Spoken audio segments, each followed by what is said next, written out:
Hello again, I'm Dakota Makris. During the 2022 legislative session, the Kentucky General Assembly took on school safety in the wake of mass shootings and passed House Bill 63, mandating each district to appoint a school resource officer or SRO on each campus in the district. Well, these police officers must be in place by August 1st, leaving school districts with only a short time to comply. Officials with Laurel County Schools say they will establish their own police department with 20 officers.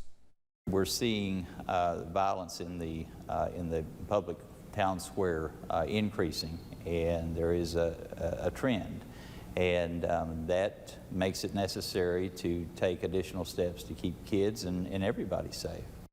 Well, superintendents we talked with tell us that many challenges remain in some districts. Just hiring enough people is proving difficult. Our Zach Hawk will have more on this story coming up when you join us tonight at 6 o'clock.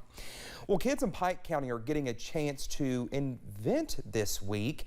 Pikeville Elementary School is hosting its 13th Camp Innovation, and 106 kids from kindergarten to 6th grade came out to learn and have some fun. Camp Innovation seeks to introduce kids to science, technology, engineering, and math or STEM fields. Director Markayla Stevens says kids always look forward to being creative and working together. With these modules, they get to be creative.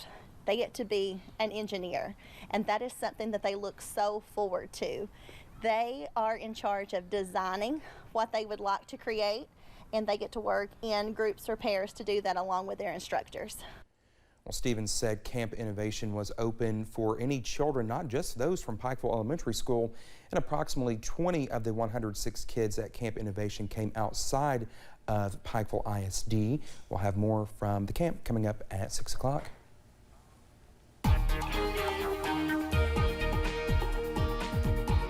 Sunny and toasty this afternoon. We've seen temperatures shoot up into the 90s, and it has been a wonderfully sunny day around the mountains, though that has helped us boost those temperatures up to about 10 degrees above normal. Outside right now, you don't see any clouds from our I-64 camera out at Moorhead.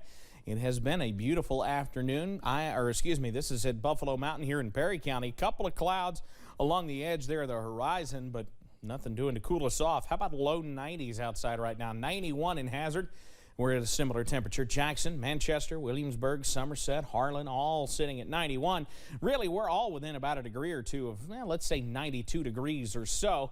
Prestonsburg, Pikeville, 89, 87 Clintwood, just a couple degrees cooler in the Big Sandy. And we're up into the middle 90s as we head towards Irvin, where they come in at 94.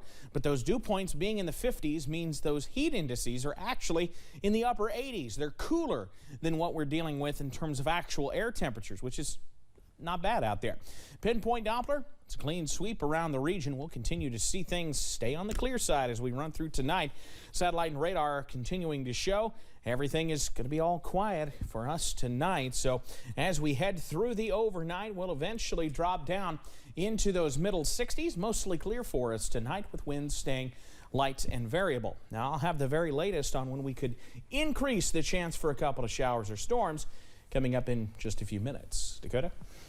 All right, Evan, thank you. Well, the House committee investigating the January 6th Capitol attack asked viewers not to be distracted by politics as it convened its fourth hearing this month. The panel heard powerful testimony from state and local officials detailing efforts by former President Donald Trump and his allies to overturn the election. The same officials also detailed threats they faced from Trump supporters. Skylar Henry's on Capitol Hill with the latest from today's hearing. Tuesday, the House January 6th committee argued former President Donald Trump and top aides pushed officials in key states to overturn the election in his favor, despite warnings it could lead to violence. The president's supporters heard the former president's claims of fraud and the false allegations he made against state and local officials as a call to action. One gentleman that had the 3 bars on his chest, and he had a pistol. Arizona State House Speaker Rusty Bowers faced threats after he resisted pressure from Mr. Trump and his attorney at the time, Rudy Giuliani, to replace Arizona's electors. Bowers recalled this exchange with Giuliani. He said, "We've got lots of theories, we just don't have the evidence." Also testifying were Georgia's top election officials Gabriel Sterling and Brad Raffensperger, who received that now infamous phone call where the former president asked for additional votes to win the state. We just followed the law and we followed the Constitution. And at the end of the day, President Trump came up short. A 2020 Georgia election worker said she and her family were physically accosted and faced death threats after Mr. Trump and Giuliani made false accusations about a scheme involving a ballot. Wishing death upon me, saying things like, be glad it's 2020 and not 1920. During Tuesday's hearing, the committee also publicly ramped up scrutiny on the actions of some of their Republican colleagues. What did Mr. Biggs ask you to do? He asked if I would sign on both to a letter that had been sent from my state and or that I would support the decertification of the electors, and I said I would not. British filmmaker Alex Holder now says he has complied with the committee subpoena to overturn exclusive footage and interviews with the former president and his inner circle in the days before and after January 6th. Skylar Henry, CBS News, Capitol Hill. The committee is expected to depose British filmmaker Alex Holder on Thursday. That same day, it plans to hold another public hearing, this time to lay out Mr. Trump's efforts to pressure Justice Department officials. A British filmmaker with footage of the January 6th insurrection has turned his material over to the House Select Committee investigating the attack. Alex Holder said Tuesday that he has complied with the subpoena from the committee to submit his footage.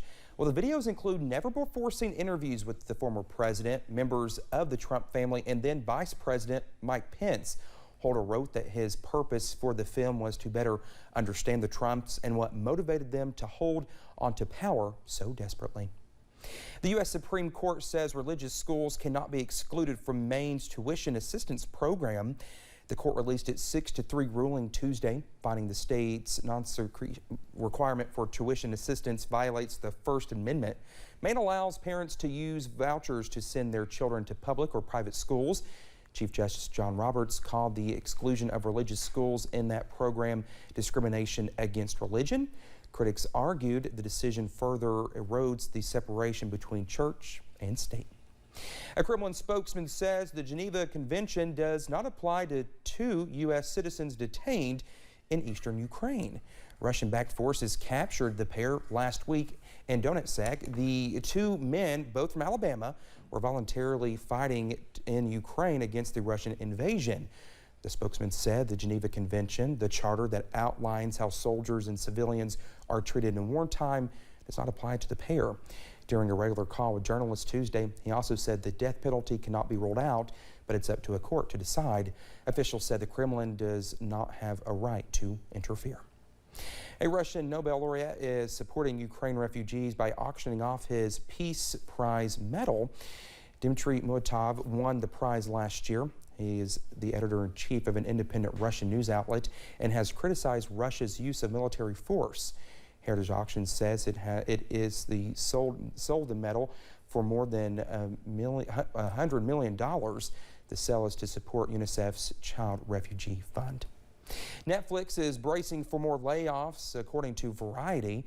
The cuts will be similar to those taken in May when the streaming giant laid off 150 employees and dozens of contract and part-time workers. It's unclear which departments will be hit, but Variety reports that impacted staff are expected to be notified in the coming days. Netflix has been looking to cut costs amid stock troubles. The company has lost nearly 70% of its value in the past few months after revealing that nearly 200,000 subscribers dropped their service. Well, coming up here on First at 4, the White House says a decision on a gas tax holiday could come by the end of the week, potentially bringing prices down as Americans plan their 4th of July trips. Plus, it certainly does feel like summer outside. And how about a few of those summer showers and storms? Details on when those could move in coming up.